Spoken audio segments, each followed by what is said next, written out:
اس وقت وزیر اعظم عمران خان تقریب سے خطاب کر رہے ہیں۔ نیا پاکستان سوچتا ہوں نا تو اس میں یہ بہت بڑا قدم ہے اس ڈائریکشن کی طرف۔ اپنے سارے رائٹرز اور اسکالرز کو میں اپنے جو مسلمانوں کا جب سنہری دور شروع ہوا تو آپ سب کو یہ پتہ ہونا چاہیے کہ اسکالرز کی بہت بڑی جگہ تھی، عالم کا بہت بڑا رتبہ تھا۔ آپ اگر کوئی بھی اکاؤنٹ پڑھیں البرونی، ابن بطوطہ، تو وہ جب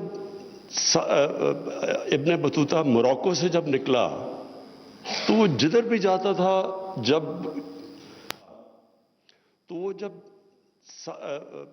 ابن بطوطہ موروکو سے جب نکلا تو وہ جدھر بھی جاتا تھا جب پتہ چلتا تھا کہ ایک اسکالر آ گیا، عالم آ گیا ہے، دروازے کھل جاتے تھے، ان کو بڑی خاطر ہوتی تھی، ان کو گھروں میں رہتے تھے، بڑے بڑے ان کے وظیفے لگ جاتے تھے۔ تو جب ایک سویلائزیشن اوپر جا رہا ہوتا ہے تو اس کے رول ماڈلز پر اسکالرز بن جاتے ہیں، کیونکہ اسکالرز ڈائریکشن دیتے ہیں ایک قوم کے، اس کا قبلہ درست کرتے ہیں۔ اور جب اسکالرز کی اہمیت ختم ہو جاتی ہے یا اسکالرز غلط راستے پہ چلے جاتے ہیں تو پھر یہ جو سویلائزیشن ان کا عروج اور ان کا زوال ہوتا ہے، اگر اسکالرز صحیح راستے پہ سویلائزیشن کو رکھیں تو اس کا زوال نہ آئے، لیکن اسکالرز بھی غلط راستے پہ چلے جاتے ہیں۔ ہم نے اپنی آنکھوں سے مغربی سویلائزیشن کو، میری اب اتنی عمر ہے، میں نے دیکھا اندر سے، قریب سے، اور ہم نے دیکھا کہ وہ جب وہ اوپر جا رہے تھے تو ان کی کیا خاصیت تھی، میں انگلینڈ کی بات کر رہا ہوں، اور جب ان کی جب اسکالرز راستہ اپنا بھول گئے تو اس سے کیا نقصانات ہوئے معاشرے میں۔ دیکھیں، اسکالرز گارڈ کرتے ہیں ایک قوم کا نظریہ۔ علامہ اقبال، کتابیں تو میں نے لکھی ہیں لیکن وہ میں نے اور طرح لکھی تھی، کیونکہ پاکستان کا پتہ ہی نہیں تھا لوگوں کو، میں نے ٹریول بکس باہر کے لیے لکھی، اب تو پھر بھی لوگوں کو کوئی سمجھ آئے کہ کتنا خوبصورت ملک ہے ہمارا، لیکن ہمارے اپنے لوگوں کو ہی نہیں پتا تھا کہ پاکستان کی کتنی ورائٹی ہے، کس طرح 12 موسم ہے، اپنے لوگوں کو نہیں پتا تھا۔ تو وہ کتاب تو خیر ٹریول بکس میں نے لکھی، باقی کرکٹ کی تھی۔ لیکن جو علامہ اقبال کا امپیکٹ پڑا مسلمانوں پہ اور پڑھتا گیا، میں پاکستان کی نہیں بات کر رہا یا جب تب ہندوستان میں مسلمان ان کی میں بات کر رہا، ساری دنیا میں مسلمانوں کے اوپر، ایک میں پڑھ رہا تھا کہ ایک الجیرین فریڈم فائٹر تھا، اس کا نام تھا بومدین، وہ کہتا میں ایک اقبال کے شعر سے مسلمان ہوا ہوں، وہ ایتھیسٹ تھا۔ تو یہ ہے امپیکٹ اسکالرز کا۔ اور جو آج کا پاکستان ہے، میں اس لیے بھی آج یہاں خاص آیا اور میں شفقت آپ کا اس لیے بھی شکریہ ادا کرتا ہوں کہ آپ نے مجھے موقع دیا آپ سب سے بات کرنے کا۔ آج کے پاکستان میں اسکالرز کی بہت ضرورت ہے، اور میں آپ کو بتاتا ہوں کیوں ضرورت ہے۔ جب لوگوں کو، مجھے افسوس ہوتا ہے کہ ہماری اپنی اسلام کی تاریخ کا بھی نہیں صحیح طرح پتہ۔ جب آپ لوگوں سے پوچھیں تو لوگ کہتے ہیں جی اسلام کیسے، تو جنگیں یاد ہے، جنگ بدر، پھر جنگ خندق، اور لوگوں کو وہ جنگیں یاد ہیں، لیکن لوگوں کو یہی نہیں پتا کہ جنگوں کی وجہ سے تو اسلام ایک دم دنیا کی تاریخ میں اتنا بڑا انقلاب آیا ہی نہیں تھا جو آیا ہے۔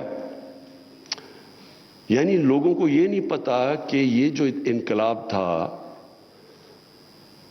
اس کی کوئی پیرالل ہی نہیں ہے دنیا کے اندر۔ یعنی میں آپ کو ڈیٹس دیتا ہوں نا، 622 میں مدینہ پہنچتے ہیں نبی صلی اللہ علیہ وسلم،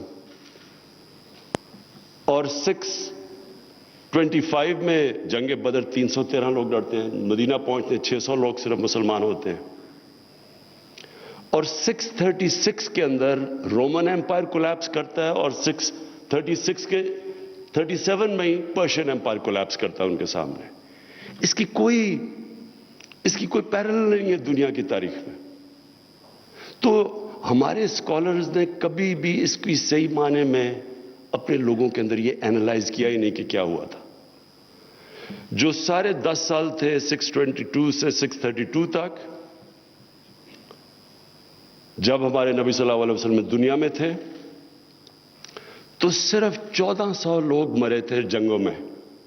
ساری جتنی جنگیں ہوئی تھی صرف 1400 لوگ مرے تھے، جس میں 600 مسلمان شہید ہوئے تھے، اور وہ 150 مربع میل پہ وہ پھیل چکے تھے مسلمان. تو اصل میں وہ ایک فکری انقلاب تھا، وہ تلوار سے نہیں آیا تھا. وہ لوگوں کے کیریکٹرز بدل گئے تھے، انسان بدل گئے تھے. قرآن کی آیت ہے کہ میں کبھی کسی قوم کی حالت نہیں بدلتا جب تک وہ قوم خود اپنی حالت بدلنے کی کوشش نہیں کرتی، اپنے آپ کو نہیں بدلتی. تو وہی انسان تھے. وہ جس طرح مولانا رومی کی ایک ورس ہے کہ جب اللہ نے تمہیں پر دیے ہیں تو تم کیوں چونٹیوں کی طرح زمین پہ رینگ رہے ہو. تو پر دے دیے انہوں نے، کیریکٹر بدل دیے، آزاد کر دیا انسانوں کو. اشرف المخلوقات کا اصل پوٹینشل نکلایا. پتہ چلا کہ انسان میں اللہ نے کتنی طاقت دی ہے. کہ جب فرشتوں کو کہا تھا اس کے سامنے جھکو، تو جب شیطان نے کہا کہ میں نہیں جھکتا، تو اللہ نے کہا تمہیں بھی نہیں پتا کہ میں نے اس کو کیا کیا طاقت دی ہے. علم، تعلیم، علم، طاقت علم سے آتی ہے. تو وہ جو انقلاب آیا تھا وہ اس لیے ضروری ہے ہمیں اپنی ینگر جنریشن کو بتانا، کیونکہ اس وقت ہماری ینگر جنریشن کے اوپر جس طرح کا سوشل میڈیا اور میڈیا کی وجہ سے جو پریشرز اب ہیں، جس طرح کا جلغار ہے، انسانی تاریخ میں کبھی بچوں اور یوتھ کے اوپر ایسا نہیں تھا.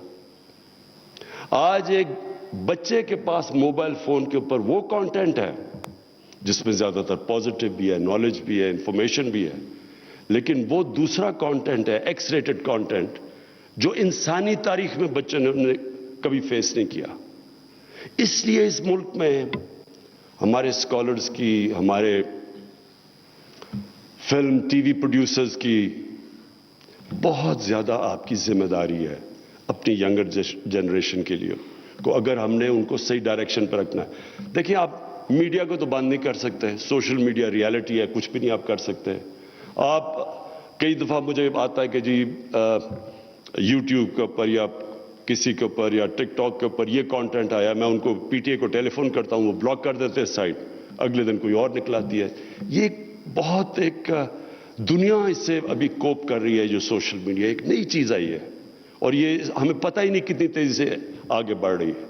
تو ہم روک تو وہ سکتے نہیں ہیں، لیکن ہم اپنے بچوں کو ان کی تربیت کر سکتے ہیں. ان کو ہم ہتھیار دے سکتے ہیں کہ یہ جو جس طرح کا اب ان کو کانٹینٹ اویلیبل ہے، اس سے کیسے انہوں نے ڈیل کرنا ہے. تو مجھے پتا ہے کہ ماں باپ ان کے اوپر کس طرح کئی دفعہ پریشان ہوتے ہیں، جو جس طرح بچے اپنے موبائل فون کی طرف سے جو ان کو چیزیں اب ایکسیس ہیں.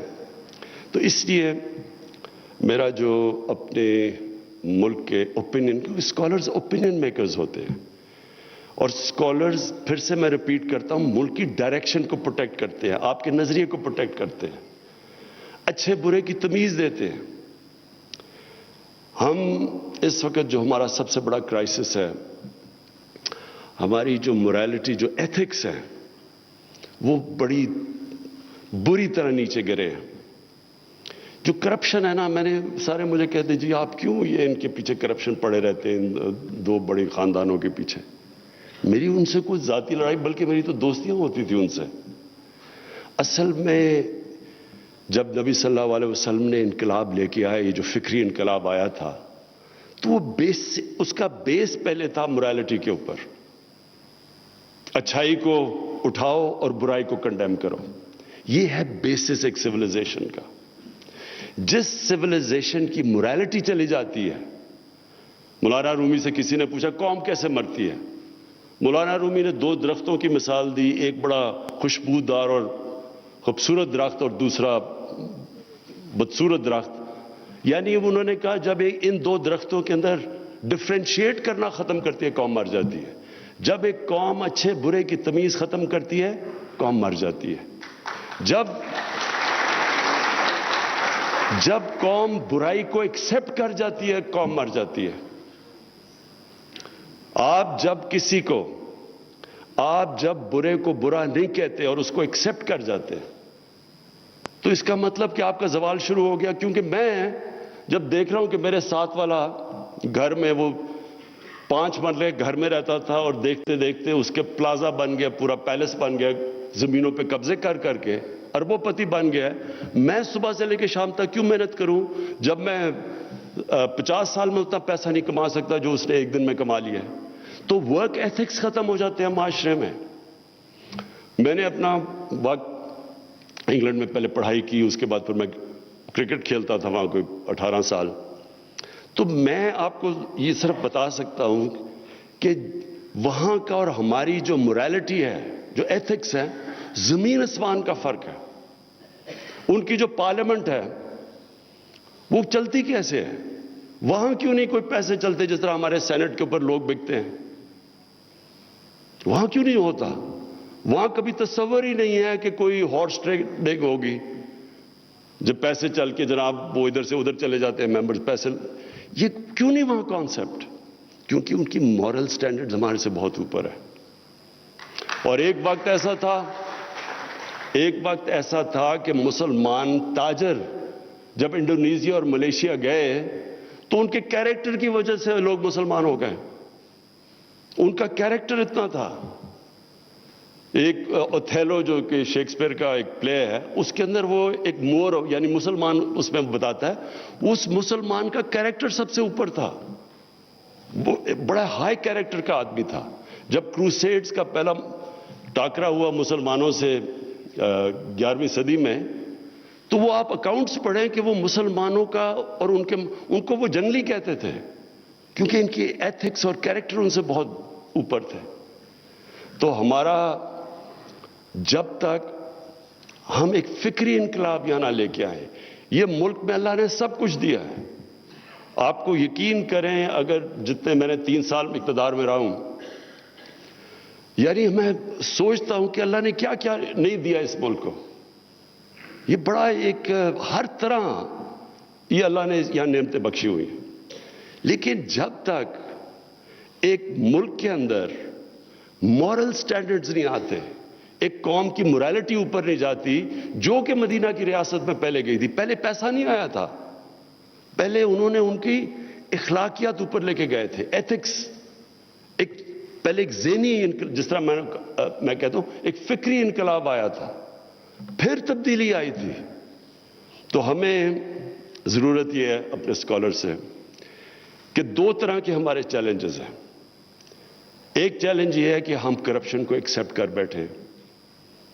مجھے کہتے ہیں جی وہ اپوزیشن لیڈر ہے, آپ اسے ہاتھ نہیں ملاتے. اس کے اوپر اربوں روپے کے کرپشن کے کیسز ہیں. میں اس کے اوپر ہاتھ ملاتا ہوں تو میں ایکسیپٹ کروا دیتا ہوں معاشرے میں کہ بری چیز ہی نہیں ہے یہ. آپ انگلینڈ میں آپ کو بتاؤں, انگلینڈ کے اندر کبھی کسی ایک پولیٹیشین کے اوپر صرف الزام لگ جائے نا کہ اس نے پبلک کا پیسہ چوری کیا, کوئی اس کو اینکر ٹی وی پہ بٹھا دے, مجال ہے کہ پارلیمنٹ میں وہ گھس سکے, جب تک وہ اپنے آپ کو کلیئر نہیں کرتا. وہاں یہ تصور بھی نہیں ہے کہ اربوں روپے کی کرپشن اور وہ جا کے اسمبلی میں 2-2 گھنٹے کی تقریریں کر رہے ہیں, کیونکہ ان کی سٹینڈرڈز مختلف ہیں ہمارے سے. اور اس لیے میں نے یہ رحمت للعالمین اتھارٹی بنائی. اور اس کا مقصد کیا ہے میں یہ آپ کو بتا دوں. اس کا مقصد یہ ہے کہ ہم اپنے بچوں کو, کیونکہ ہم پھر سے میں آپ کو کہہ دوں کہ میڈیا کو تو آپ بند نہیں کر سکتے, سوشل میڈیا نہیں بند کر سکتے, فلمیں آ رہی ہیں, بچوں کے پاس ایکسیس ہے موبائل فون پہ, وہ نہیں آپ بند کر سکتے. لیکن آپ کم از کم بچوں کو ایک رول ماڈل دے سکتے ہیں. اور رول ماڈل بچوں کا وہ رول ماڈل ہے جو دنیا کی تاریخ کا سب سے عظیم لیڈر, چاہے آپ مسلمان ہوں یا نہ ہوں, 100 گریٹسٹ مین کے اندر جو نمبر 1 وہ جو ایک ہارٹ ہے جس نے جو کتاب لکھی ہوئی ہے، نمبر 1 اس نے ہمارے نبی صلی اللہ علیہ وسلم کو اس لیے بنایا کہ کوئی ہے ہی نہیں جس نے زیادہ اچیو کیا ان سے. تو ہم اپنے بچوں کو جب وہ دیکھتے ہیں کہ جی فلانے نے اتنا پیسہ بنا دیا اور اس نے بل گیٹس نے اتنا امیر آدمی بن گیا، تو ان کی کتابیں پڑھتے ہیں کیونکہ وہ رول ماڈل بنے ہوئے ہیں. ہمیں ساتھ ساتھ وہ بھی رول ماڈلز ہوں، لیکن ہمیں ساتھ ساتھ اپنے بچوں کو بتانا تو چاہیے کہ دنیا کا سب سے عظیم لیڈر، اس کی کیا کوالٹیز تھیں کہ وہ اتنا، انہوں نے ایک پوری 2 سپر پاورز کے سامنے ایک قوم جس کی حیثیت ہی کوئی نہیں تھی، ان کو اٹھا کے دنیا کی امامت کروا دی. کوئی تو کوالٹیز ہوں گی. تو ہمارا کام، ہمارا جو معاشرے کا اس وقت، اگر ہم نے اس کے ایتھکس اٹھانے ہیں تو ہمیں ان کی سیرت کے اوپر سوچ کے، پروگرامز کر کے، ٹی وی کے اوپر ایک آلٹرنیٹ میسج دینی ہے اپنے بچوں کو. جاپان کے اندر پہلے 7 کلاسز کے اندر وہ بچوں کو شنٹوازم جو ان کا دین ہے اس کے ایتھکس پہلے سکھاتے ہیں. میتھس اور اس کے علاوہ ایتھکس سکھاتے ہیں بچوں کو، اچھے برے کی تمیز سکھاتے ہیں. قانون علیحدہ ہیں لیکن جو ایتھکس ہے، اور آپ جاپان میں چلے جائیں آپ حیران ہو جائیں گے. مجھے تو پتہ ہی نہیں تھا کہ مجھے تو وہاں جا کے پتہ چلا کہ یہ وہ اتنے ہمارا ایک کھلاڑی تھا، اس کا بٹوا گر گیا ٹیکسی میں، وہ ٹیکسی ڈرائیور نے آ کے ہوٹل کی ریسیپشن میں وہ بٹوا واپس دے دیا. اور وہاں جو ہمارے پاکستانی رہتے تھے، جتنے وہ پاکستانی مجھے ملے، انہوں نے جاپانی عورتوں سے شادی کی ہوئی تھی. وہ ساروں نے مجھے ایک چیز کی کہ جب وہ جاپانی عورت مسلمان ہوئی وہ ان سے بہتر مسلمان ہو گئی. وہ ان کو بتاتی تھی کہ یہ تم غلط کر رہے ہو، یہ اسلام کے خلاف ہے. کیونکہ ان کی ایتھکس، ان کی جو مورالٹی کے لیولز ہیں وہ بہت اوپر ہے. تو میں آپ کو صرف اور زیادہ بات نہیں کرنا چاہتا، صرف آپ کو یہ کہنا چاہتا ہوں کہ اس وقت ہماری گورنمنٹ پوری طرح آنر کرے گی اور لیول ریز کرے گی، جو کہ ہمارے اسلامی معاشرے میں ہمیشہ استاد کا بڑا لیول تھا، اسکالرز کا، عالم کا بڑا لیول تھا. ہم انشاءاللہ آپ کو پوری طرح بیک کریں گے، لیکن آپ نے اپنی ذمہ داری پوری لینی ہے کہ اس معاشرے کے لیے ہمیں ایک فکری انقلاب چاہیے، ایتھکس چاہیے، اچھے برے کی تمیز چاہیے. اور دوسری طرف یہ جو سب سے خوفناک چیز ہو رہی ہے، جب سے میں پرائم منسٹر بنا تو جب میں نے آئی جی کو بلائے سارے صوبوں کے، تو چیک کیا کہ کون سی کرائمز بڑھ رہی ہیں. سب سے زیادہ پاکستان میں سیکس کرائم بڑھ رہی ہے. یہ ہمارے لیے بڑی شرمناک چیز ہے. اور یہ میں پھر سے کہہ رہا ہوں کہ یہ موبائل فون کا جو چیلنج آیا ہے، اس کی اچھائیاں ایک طرف، جو دوسری طرف آ رہا ہے اس سے ایک بہت بڑا چینج آ رہا ہے ہمارے معاشرے میں. یہ ہمارا بہت بڑا چیلنج ہے. بچوں کے ساتھ زیادتیاں، ہم 3 سال پہلے ایک زینب کیس ہوا تھا تو سارا معاشرہ ہمارا کھڑا ہو گیا. اب آپ اخبار میں پڑھیں تو 3-4 دفعہ بچوں کو سے زیادتیاں ہو رہی ہیں، عورت کو ریپ کیا جا رہا ہے اور کوئی ریئیکشن ہی نہیں آ رہا کیونکہ اتنی زیادہ ہو گیا. میں 3 سال پہلے سے لگا ہوا تھا کہ یہ بہت بڑا ایک چیلنج ہے ہمارے معاشرے کے لیے. تو ہمارے لیے دونوں طرف جو میڈیا ہے، جو فلمز ہیں، جو سیریلز ہیں، آپ دیکھیں اگر ہم اپنا فلمز دیکھیں تو زیادہ تر ہالی ووڈ سے بالی ووڈ جاتا ہے اور بالی ووڈ سے پاکستان آ جاتا ہے مٹیریل، تھرڈ ہینڈ مٹیریل آتا ہے. وہ جو کلچر آ رہا ہے ہم ریئلائز ہی نہیں کرتے کہ اس کے کیا کیا ریپرکشنز ہیں معاشرے میں. کبھی کسی نے اینالائز نہیں کیا کہ ہندوستان میں، کیونکہ میں ہندوستان تو کرکٹ کی وجہ سے بہت جاتا تھا، تو جو ہندوستان کی فلمیں 40 سال میں بدلی ہیں، پہلے کیا ہوتی تھیں اب کیا ہیں، اس کا امپیکٹ دیکھ لیں کہ ہندوستان کے فیملی سسٹم میں کیا ہے. ڈیورس ریٹ کتنی بڑی ہے. دلی کو ریپ کیپٹل کہا جاتا ہے، اور وہی ہم پھر کلچر لیتے ہیں تو اس کے یہاں ایفیکٹس آئیں گے. اور یہ اسکالرز کا کام ہے، گائیڈ کریں معاشرے کو، آلٹرنیٹ لائف سٹائل بتائیں کہ یہ جو اسکالرز کا کیا کام ہوتا ہے، اینالائز کریں، معاشرے کا ڈائریکشن ٹھیک کریں. ان کی طاقت کیا ہے مغرب کی؟ میں جانتا ہوں ان کی طاقت کیا ہے. ان کی طاقت وہ ہے جو مدینہ کے ریاست میں نبی صلی اللہ علیہ وسلم نے ایجوکیشن کے اوپر زور دیا، تعلیم پہ، جو انہوں نے رول آف لا سیٹ کیا. اور جنہوں نے ایک انسانیت کا نظام ویلفیئر اسٹیٹ بنائی دنیا کی تاریخ میں پہلی تو وہ آج وہاں آپ کو ملتی ہے. رول آف لا بھی وہاں ملتا ہے. اسکینڈینیویا سے بہتر ویلفیئر سسٹم ہی دنیا میں آپ کو کہیں نہیں ملتا.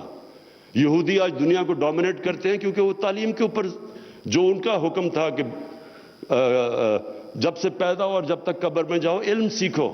وہ یہودیوں کو دیکھ لیں جتنی وہ محنت کرتے ہیں, اور جو ہر یونیورسٹی کے پروفیسرز نوبل پرائز ونر وہ اوپر ہے. جو محنت کرے گا اوپر جائے گا, کیونکہ وہ تو رحمت العالمین تھے, سب انسانوں کے لیے تھے وہ. تو جو انسان ان کی حکم پہ اور سنت پہ چلے گا وہ اوپر چلا جائے گا. جو انسان, کیونکہ وہ رحمت العالمین تھے. لیکن جو وہاں تباہی مچی ہے, ان کے فیملی سسٹم جو ڈسٹروائے ہو رہا ہے, جو ان کے لائف سٹائل کی وجہ سے ہمارے سامنے ہو رہا ہے, ہمارے سامنے ہوا ہے. میں بار بار مثال دیتا ہوں. 1970 میں 14 میں ایک ڈیورس ہوتی تھی انگلینڈ میں. آج 70-80% ڈیورس ہے, کیونکہ وہ جو لائف سٹائل ہے وہ اس کا امپیکٹ پڑنا ہے. تو ہمارے لیے ضروری ہے اسکالرز کے لیے کہ اپنے معاشرے کو گائیڈ کریں آپ. میں آخر میں پھر سے آپ کو کہتا ہوں کہ یہ گورنمنٹ پورا بیک کرے گی اپنے اسکالرز اور رائٹرز کو, اور آپ سے میں یہ امید رکھتا ہوں کہ آپ ہمارے معاشرے کو